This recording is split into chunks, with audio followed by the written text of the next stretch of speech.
औज़ु बिल्लाहि मिनश शैतानिर रजीम बिस्मिल्लाहिर रहमानिर रहीम। प्यारे बच्चों, अस्सलामु अलैकुम व रहमतुल्लाहि व बरकातुहू।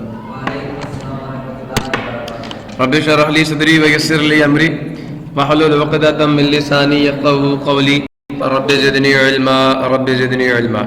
अल्लाहुम्मा इन्नी अस्अलुका इल्मन नाफ़िअ व रिज़्क़न तय्यिबा व अमलन मुतक़ब्बला। अल्लाहुम्मा अल्लिमनी अल किताब वल हिसाब। अल्लाहुम्मा ज़क्किरनी मिन्हु मा नसीतु व अल्लिमनी मिन्हु मा जहिलतु। अल्लाहुम्मा खुज़ बियदिक। प्यारे बच्चों, आज हम लोग chemistry 10th class chapter number 6 जिसका नाम एनवायरमेंटल केमिस्ट्री 1 है और उसमें हम एटमॉस्फेयर को डिस्कस कर रहे हैं। आज इस चैप्टर का हमारा छठा लेक्चर हम स्टार्ट करने जा रहे हैं और उसमें सबसे पहले हम लोग ये देखेंगे ग्रीन हाउस इफेक्ट होता क्या ग्रीन हाउस इफेक्ट होता क्या है जी। तो डेफिनेशन है द ट्रैपिंग ऑफ हीट। कैसे? 9th class physics last topic यही क्या है? Last topic 9th class physics का ग्रीन हाउस इफेक्ट। बड़े कार्बन डाइऑक्साइड की जब मिकदार हवा में खास हद से बढ़ती है ना, कभी आपने ग्रीन हाउसेज देखे हैं? Plastic tents and the glass houses on the nurseries that are used to grow the plants. तो वो प्लास्टिक के टेंट्स या जो ग्लास शीट है उसके अंदर एक एबिलिटी होती है कि वो रोशनी की जो लाइट वेव्स है वो उनको अंदर आने देती है, क्योंकि उनकी जो वेवलेंथ है वो छोटी होती है। समझ आया नहीं है? जो ग्लास या प्लास्टिक की शीट है उनके अंदर ये एबिलिटी होती है कि वो अपने अंदर से रोशनी की जो वेव्स है उनको गुजरने देती है। लेकिन जैसे वो आके जमीन के साथ टकराते हैं, जमीन या जो प्लांट्स हैं उनको एब्जॉर्ब करने के बाद हीट एनर्जी की वेव्स को क्या करते हैं? इमिट करते हैं। और इंफ्रारेड रेडिएशन जो हैं वो इस शीट से या इस लेयर से पास नहीं हो सकती, टकरा के वापस ज़मीन पे आ जाती हैं और ये वाला जो इन्वायरमेंट है ये गर्म होना शुरू हो जाता है। इसी तरह प्लास्टिक की शीट भी करती है, उसकी भी एबिलिटी होती है कि वो हीट को ट्रैप कर सकती है, हीट वेव्स को बाहर नहीं जाने देगी। लाइट वेव्स को अंदर आने देगी लेकिन हीट वेव्स को बाहर नहीं जाने देगी। इस तरह हीट अंदर ट्रैप होती रहती है, कैद होती रहती है और होते होते होते होते अंदर का टेम्परेचर बढ़ता जाएगा। अब बात समझ आई नहीं आई? और यही काम किसका? कार्बन डाइऑक्साइड का। वो का अब हम देखें सालाना approximately 25 billion ton carbon dioxide जो एटमॉस्फेयर में कर रहे हैं, खारिज कर रहे हैं, और जिनमें से प्लांट सिर्फ 15 बिलियन टन को यूज करते हैं और बाकी जो 10 बिलियन टन है वो हवा में उसका इजाफा होता जा रहा है। तो आस्ता आस्ता वो कहाँ जाती जा रही है? वो फिजा में जाके एक ब्लैंकेट बना रही है, क्लियर बना रही है। उस लेयर की क्या प्रॉपर्टी है कि वो लाइट वेव्स को अंदर आने देती है लेकिन जो हीट वेव्स इनको बाहर नहीं जाने देती, और इस तरह हीट जो है वो ट्रैप हो जाती है between this layer and the earth atmosphere. Clear हुआ? जमीन की सरफेस और उस जो layer of carbon dioxide in the atmosphere है उसके दरमियान में जो हीट है वो ट्रैप हो जाती है। और हीट का इस तरह ट्रैप हो जाना या कैद हो जाना क्या कहलाता है? ग्रीन हाउस इफेक्ट कहलाता है। क्लियर हुआ? तो the trapping of heat bye the layer of gases surrounding the earth is called green house effect. तो असल में ट्रैपिंग ऑफ हीट को हम ग्रीन हाउस इफेक्ट कहते हैं। समझ आ गया नहीं? आ गया? अब ग्रीन हाउस गैसेज क्या? What are the causes of green house effect? कौन सी गैसेज इसके लिए जिम्मेदार हैं? तो the heat is trapped by the atmospheric gases such as carbon dioxide, methane, water vapours and nitrous oxide. नहीं समझा? NO, nitrogen monoxide. The heat coming from the sun that enters the earth's atmosphere is reflected back towards the space। क्या कहा जा रहा है? कि the heat coming from the sun that enters the earth's atmosphere, वो heat जो सूरज से आ रही है, ठीक है, और जमीन की फिजा में दाखिल होती है, रिफ्लेक्टेड बैक उसको वापस पलटा दिया जाता है टुवर्ड्स स्पेस, स्पेस की तरफ। This reflected heat is redirected back into the atmosphere, और वही हीट जो है उसको रीडायरेक्ट कर दिया जाता है, उसके सिम्त को वापस तब्दील कर दिया जाता है किस में? एटमॉस्फेयर में। Where it is held by the layer of green house gases. Where it is held, जहां इसको हेल्ड का मतलब क्या? हेल्ड का मतलब मुनक्किद करना, रखना किसी मुकाम पे। Bye the layer of green house gases, green house gases की एक लेयर है, ठीक है, तो वो इसको रखती है पकड़ कर या कैद करके किसके अंदर? In the earth atmosphere. Clear हुआ? Earth is warm enough that water can exist as liquid because of the greenhouse effect, ये बता रहे हैं। हाँ, तो where it is held by the layer of, अभी ये जो हीट है इसको जमीन की एटमॉस्फेयर में कौन पकड़ कर रख रहा है? हमें ग्रीन हाउस इफेक्ट की जरूरत है, लेकिन अगर ये खास हद से बढ़ जाएगा, एक हद से बढ़ जाएगा तो फिर नुकसानदेह है। तो ये जो हीट है इसको एक layer of green house gases ने पकड़ के रखा होता है, रोक के रखा होता है जमीन की एटमॉस्फेयर के अंदर। क्लियर हुआ नहीं हुआ? Because of the green house effect earth is warm, इसकी वजह से जमीन गर्म होती है। That water can exist as liquid, और इसकी वजह से वाटर लिक्विड की फॉर्म में। अगर सारी हीट बाहर चली जाए तो फिर तो यहाँ पे ठंड हो जाएगी और हम सारे मर जाएंगे। तो ये जो गैसेस का एक कवर है ये हमारी फिजा को गर्म रखता है। लेकिन अगर कहते हैं ना excess of everything is bad, हर चीज की ज्यादा तबाहकुन होती है, नुकसानदेह होती है। तो अगर हीट ज्यादा ट्रैप हो जाएगी तो फिर क्या होगा? ग्लेशियर्स पिघलेंगे। सुन रहे हो? In theory the amount of green house gases should remain constant. कहते हैं कि नजरियाती तौर पर तो ठीक है, जो थ्योरी कहती है, जो नजरिया कहता है, आइडियली तो ग्रीन हाउस गैसेस की जो क्वांटिटी है वो क्या रहनी चाहिए? कांस्टेंट रहनी चाहिए, चेंज ह्यूमन हाउएवर इंसान जो है, ह्यूमन एक्टिविटीज जो है has contributed to an increased amount of green house gases. अब इंसानों के सरगर्मी ने क्या कर दिया? किरदार अदा किया। तो an increased amount of green house gases क्या करने में? जो बड़ी मिकदार है ग्रीन हाउस गैसेस की, इसके अंदर इंसानी सरगर्मी ने बहुत ज्यादा हिस्सा डाला है। So such as carbon dioxide in the atmosphere, this increase in green house gases may lead to the global warming. अब इसके असरात क्या होंगे? पूरी दुनिया का टेम्परेचर बढ़ जाएगा। ग्लोब जमीन को कहते हैं ना, तो ग्लोबल वार्मिंग होगी। A rise in average temperature around the world because of green house effect is called global warming. ये डेफिनेशन है इसकी। ठीक है, a rise in average temperature around the world, पूरी दुनिया में जो एक एवरेज टेम्परेचर है, जो एक औसत दर्जाए हरारत है, उसमें जो इजाफा है किसकी वजह से? ग्रीन हाउस इफेक्ट की वजह से। That is called the global warming. This is the increase in temperature, ठीक है, around the world because of the green house effect of the green house gases is called global warming. Problem किस? तो पहली बात, आप अगर इसको short करना चाहें, पहले ग्रीन हाउस इफेक्ट की डेफिनेशन पढ़ें और उसके कॉजेज क्या हैं? Carbon dioxide, water vapours, methane gas and the nitrogen के जो ऑक्साइड्स हैं, ये ग्रीन हाउस गैसेस के, ये green house gases and these are responsible for green house effect. Clear हो गया? अब उसकी अगर आपने एक्सप्लेनेशन देनी है तो the heat coming from the sun that enters the earth atmosphere is reflected back towards the space. अगर आप यहाँ से लिखना चाहते हैं यहाँ से लिखते हैं, अदरवाइज 9th क्लास का लास्ट टॉपिक जो है ग्रीन हाउस इफेक्ट वाला, वहाँ बड़ा स्टेप बाय स्टेप लिखा हुआ है इसके बारे में। अब वहाँ वो भी यहाँ पे कॉपी कर सकते हैं, कोई इशू नहीं है। क्लियर हो गया? तो this reflected heat is redirected back into the, अब देखें ना, हीट इंटर हुई जमीन के सरफेस से, टकरा के फिर कहाँ चलेगी? टकरा के वापस नहीं जाती, जमीन उसे एब्जॉर्ब करती है और फिर हीट एनर्जी इमिट करती है। तो वो हीट जो है उसे green house gases reflect back कर देती हैं, they are redirected back towards the atmosphere and in this way heat is trapped between the layer of the green house gases and the surface of earth. ठीक है, and this is responsible for the warming of Earth atmosphere. Because of this heat, Earth is warm and the water exists as liquid on the surface of Earth. Clear हुआ? और इसका effect क्या होगा? इसके असरात क्या होंगे? Green house effect causes global warming, that is an average increase in the temperature of Earth. नहीं समझ आया? ग्लोबल वार्मिंग क्या है? An increase or rise in the average temperature of Earth or the around the world is called, what is called? Global warming. Global warming जी, global warming की definition पहले पढ़ लेते हैं, ये मैंने नीचे लिखी। The warming of atmosphere which is due to our influence on the green house effect is known as global warming. इसकी दो डेफिनेशन आप कर सकते हैं। पहला क्या? एन इंक्रीज और rise in the average temperature of earth और a rise in the average temperature around the world due to the increased green house effect.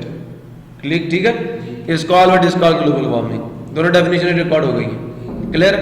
सो अब आप जरा यहां पढ़े, the increasing use of fossil fuels and the deforestation have led to an increase in the level of CO2 in the air. ये causes है किसके? Green house effect के। Global warming तो उसका इफेक्ट है ना, ग्रीन हाउस का। Green house effect का आगे क्या असर पड़ता है? ग्लोबल वार्मिंग होती है। लेकिन ग्रीन हाउस इफेक्ट इंक्रीज क्यों कर रहा है? उसके कॉजेज ही हैं, इंक्रीज्ड ग्रीन हाउस इफेक्ट के ये कॉजेज हैं। The increasing use of fossil fuels पहला रीजन, तो ये मुझे यहां लिखना चाहिए, लेकिन मैं इस टॉपिक के अंदर डाल गया क्योंकि इस टॉपिक को आपको एक्सप्लेन करना। तो the increasing use of fossil fuel, deforestation have led to an increase in the level of CO2 in the air. Gases like water vapours, सुन रहे हो, methane and chlorofluorocarbons also act in a similar way in the atmosphere. जैसे carbon dioxide heat को trap करती है, इसी तरह water vapours और क्लोरोफ्लोरोकार्बन्स हैं और मीथेन गैस है, वो भी जो एटमॉस्फेयर में उनका इजाफा हो रहा है वो भी ग्रीन हाउस इफेक्ट कॉज करते हैं। These gases are called greenhouse gases। कोई बंदा आपसे पूछ ले what are greenhouse gases, तो क्या जवाब देंगे आप लोग? डेफिनेशन देंगे, those gases which are responsible for the greenhouse effect for trapping the heat into the atmosphere of earth are called greenhouse gases।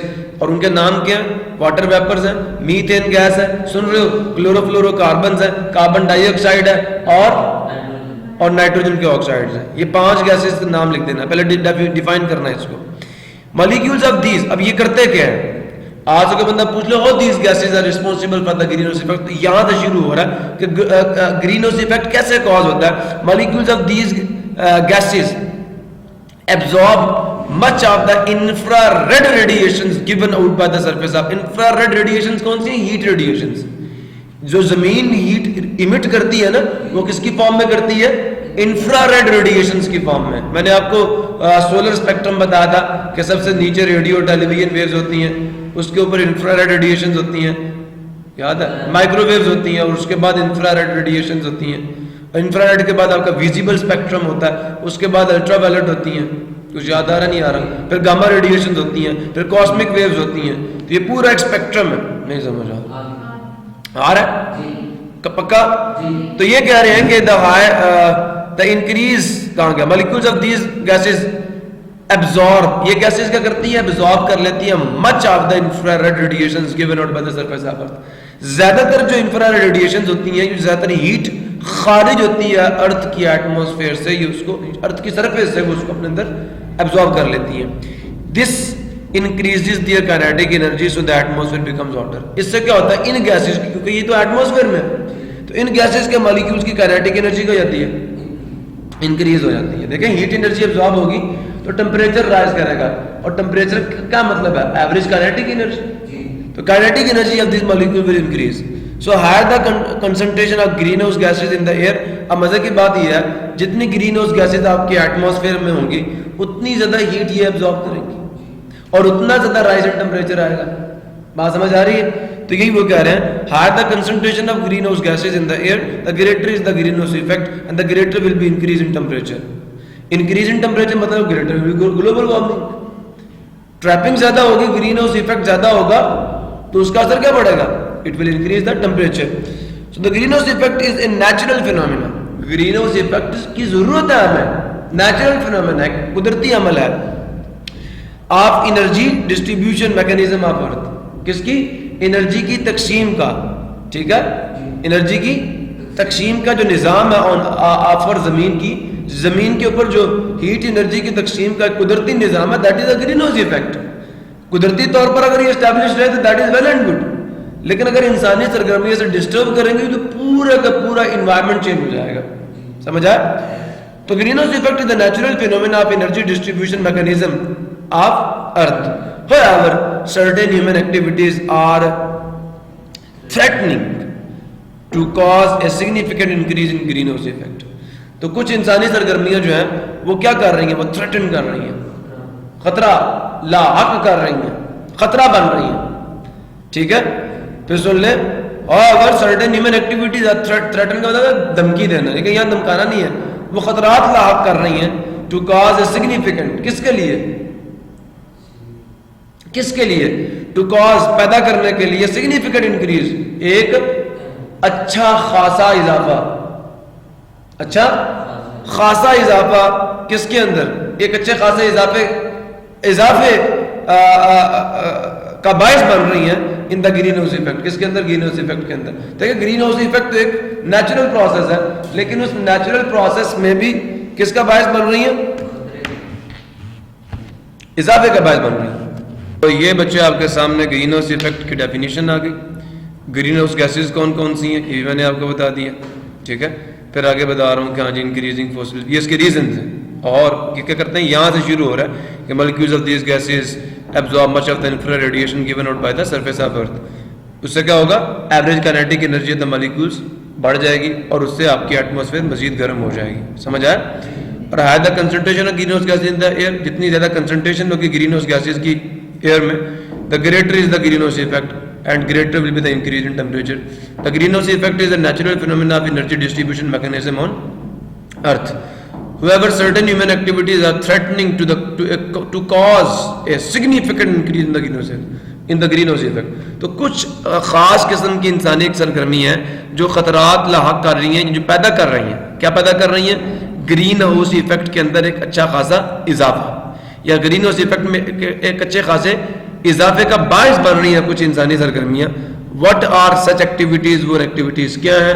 तो हमने वो ऊपर मेंशन कर दिया कि फॉसिल फ्यूल्स को हम ज़्यादा इस्तेमाल कर रहे हैं, डिफॉरेस्टेशन कर रहे हैं. ठीक है, ये दो मेजर कॉजेज हैं. एक तो इमिशन ऑफ मीथेन गैस है, क्लोरोफ्लोरोकार्बन का यूज़ है. Use of chlorofluorocarbon are responsible for the green house effect. ठीक है, फिर उसके बाद ये कार्बन डाइऑक्साइड जो है इसकी increase quantity because of the burning of fossil fuels. सुन रहे हो? डिफॉरेस्टेशन हम कर रहे हैं, जंगलात नहीं लगा रहे. तो ये कुछ कॉजेज हैं किसके? ग्रीन हाउस इफेक्ट के, इंक्रीमेंट के. तो व्हाट आर सच एक्टिविटीज, ये आप लिख सकते हैं. प्रॉब्लम किसी को क्लियर हो गया? फिर ये मैंने आपको स्लाइड पर हटा दी थी. अब ग्लोबल वार्मिंग है जी. तो warming of earth atmosphere which is due to the our influence on the green house effect is known as global warming.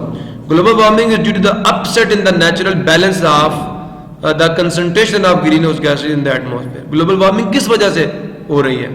Global warming represent करती है किसको? एक अपसेट को, एक इम्बैलेंस को, एक इम्बैलेंस को या आदम तवाजुन को. किसके अंदर? In the concentration of the green house gases in the atmosphere. बच्चे, ग्रीन हाउस गैसेज की कंसंट्रेशन चेंज होगी तो ग्रीन हाउस इफेक्ट भी क्या हो जाएगा? चेंज हो जाएगा. समझ आ रही है नहीं आ रही? ग्रीन हाउस गैसेज बढ़ेगी तो ग्रीन हाउस इफेक्ट भी बढ़ेगा. ग्रीन हाउस इफेक्ट बढ़ेगा, हीट ज्यादा ट्रैप होगी. हीट ज्यादा ट्रैप होगी, इंक्रीज इन टेम्परेचर भी ज्यादा आएगा. And increase in temperature is the name of global warming. Clear हुआ? तो this shows an imbalance in the concentration of the green house gases in the atmosphere. If global warming continues, अगर ये मुसलसल जारी रही या रहे, then temperature of the earth will gradually increase. Global warming will continue, अगर ये जारी रहेगी, then temperature of earth will gradually increase. तो जमीन का टेम्परेचर आहिस्ता आहिस्ता बढ़ता जाएगा. the earth climate में चेंज, जो जमीन की जो का जो आबो हवा है वो भी तब्दील होगा, क्लाइमेट चेंज होगा.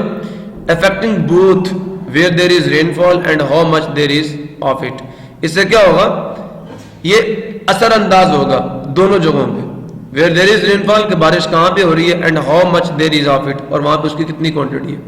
This could cause both increased risk of flooding in some regions and drought in others. सुन रहे हो? This could cause, फिर ये क्या कर सकता है? ये पैदा कर सकता है increased risk. Increased का मतलब क्या? बढ़े हुए खतरात of flooding, सैलाब के, and in some region, कुछ इलाकों में, एंड ड्रॉट, और कहत साली इन अदर्स, दूसरों में. मतलब कुछ जगह पे कहत साली हो जाएगी और कुछ जगह पे क्या हो जाएगा? सैलाब आ जाएंगे. समझ आया नहीं है?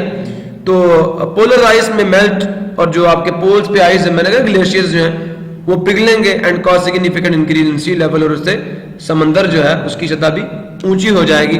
सो द एटमॉस्फेयर बिकम्स हॉटर, और इस तरह आपकी फिजा जो है वो गर्म हो जाएगी. पहला क्या? Temperature of the earth will increase. ठीक है, the earth climate will change, affecting both where there is rainfall and how much of it, और उसकी कितनी क्वांटिटी है. This could cause both increased risk of flooding in some regions and drought in others. इससे मतलब कुछ इलाके जहाँ पे बारिश होती है ज्यादा हो जाएगी, सैलाब आ जाएंगे, और जहाँ पे नहीं होती वहाँ पे कहत साली पड़ जाएगी. समझ आया नहीं है? दोनों रिस्क बढ़ जाएंगे ग्लोबल वार्मिंग से. और उसके बाद जो पोलर आइस है वो मेल्ट करेगी और सी लेवल को इंक्रीज करेगी.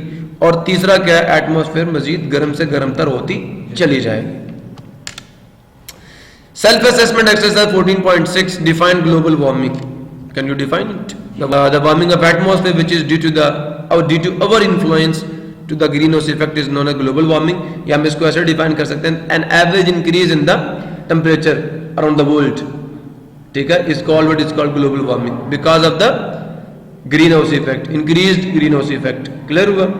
अब because of an imbalance in the green house effect is called global warming. उसके इफेक्ट्स क्या हैं ये आपने बता देना। पहली बात तो इसका कॉज क्या है? इसका cause upset in the natural balance of the concentration of green house gases in the atmosphere. ये अपसेट जो है ये इसका कॉज है, और उसके इफेक्ट्स ये हैं, 4 इफेक्ट्स हैं उसके। तो global warming is due to an upset in the natural concentration of the greenhouse gases in the atmosphere. If global warming continues, then temperature will increase gradually. Earth climate may change, affecting both where there is rainfall and how much there is of it. और उसके बाद ये और polar ice पिघलेगी, sea level बढ़ेगा। ये question है, list some effect of global warming. तो ये 4 इफेक्ट्स हैं, ठीक है।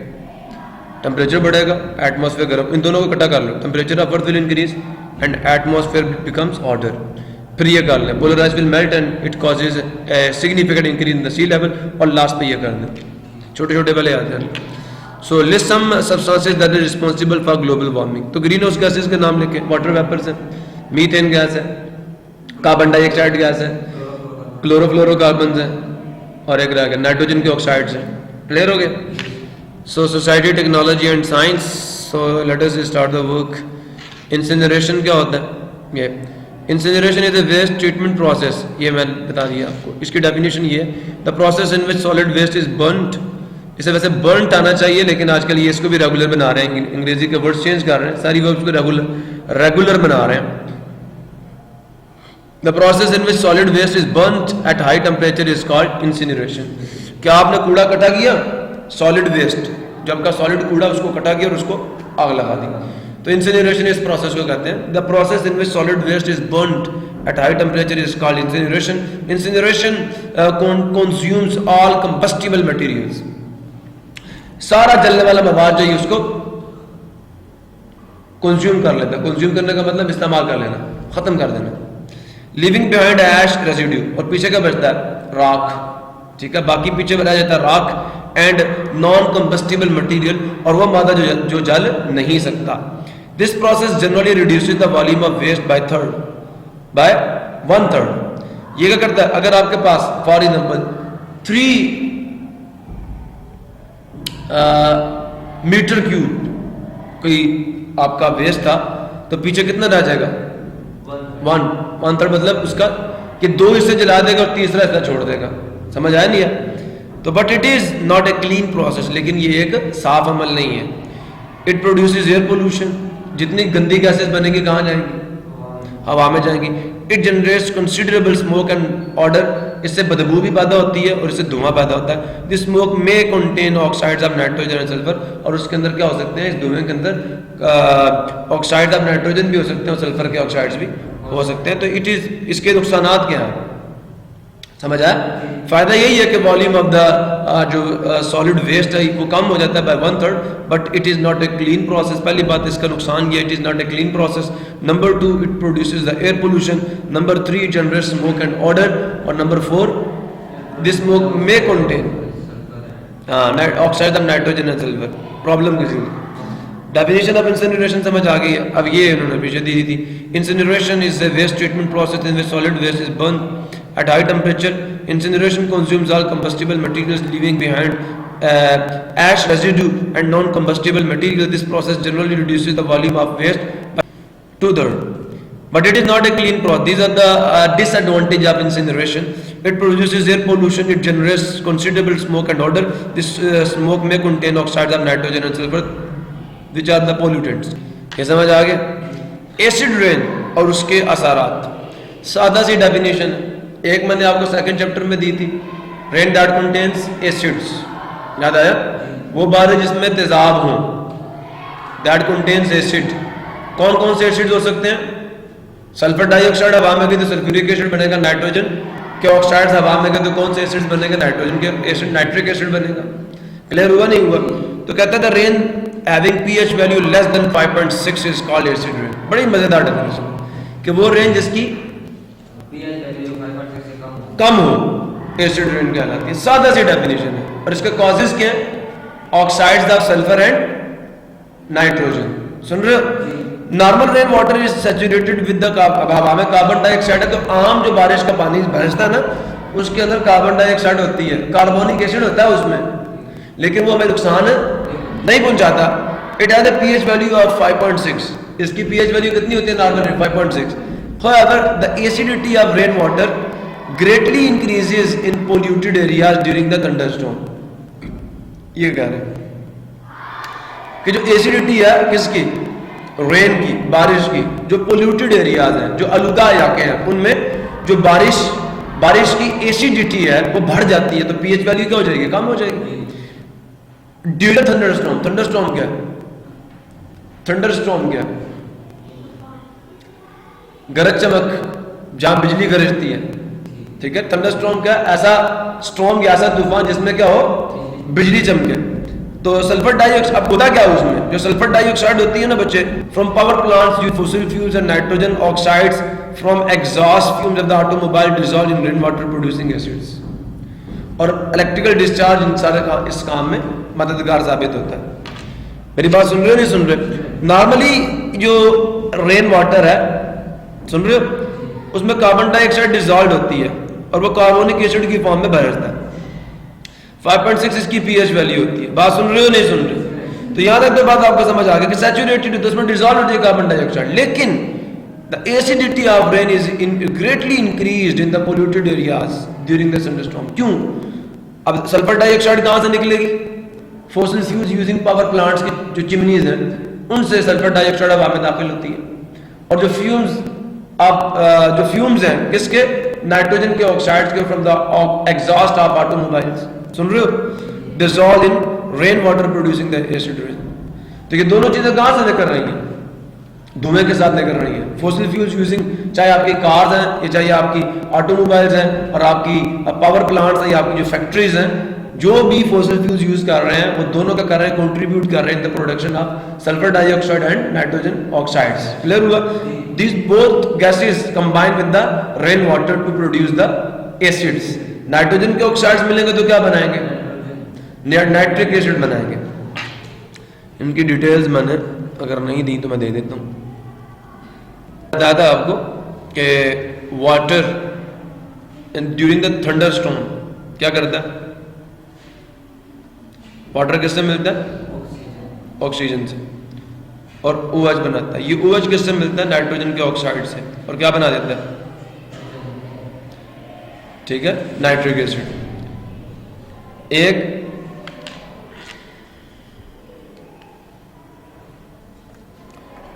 NO2 और एक OH मिले तो बनता है या नहीं बनता?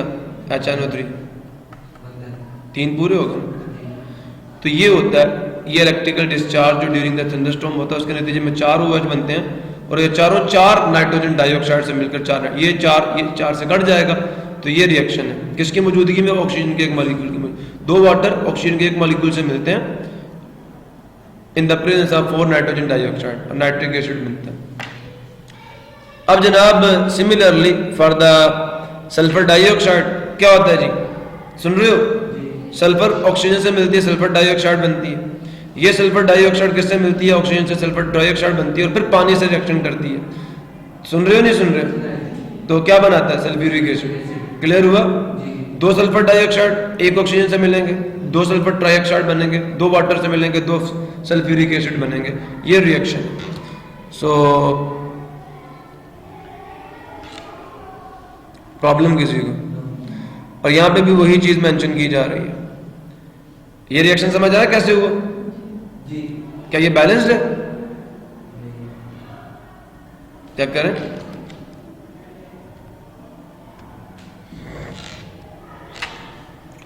दो वाटर एक ऑक्सीजन से मिलेंगे तो 4 OH बन जाएंगे, और 4 OH किससे मिलेंगे? देखे ना, वाटर किस फॉर्म में होता है? H और OH फॉर्म में, ऑक्सीजन इस फॉर्म में होता है ना। तो एक O इधर लग जाएगा और दूसरा हो तो 4 OH बन गए। तो ऑक्सीजन का एक ही मॉलिक्यूल यूज होता है, और यहां ये कितने यूज कर रहे हैं? 3। किस लिए यूज कर रहे हैं? कुछ समझे नहीं समझे? तो ये एक होगा तो then you will have 4 nitric acid. समझ आया? This is the process. तो यही कहना कि sulphur dioxide from the power plants using the fossil fuels and nitrogen oxides from the exhaust fumes of the automobiles dissolve in rain water producing the acids. Clear हो गया मसला किसी को?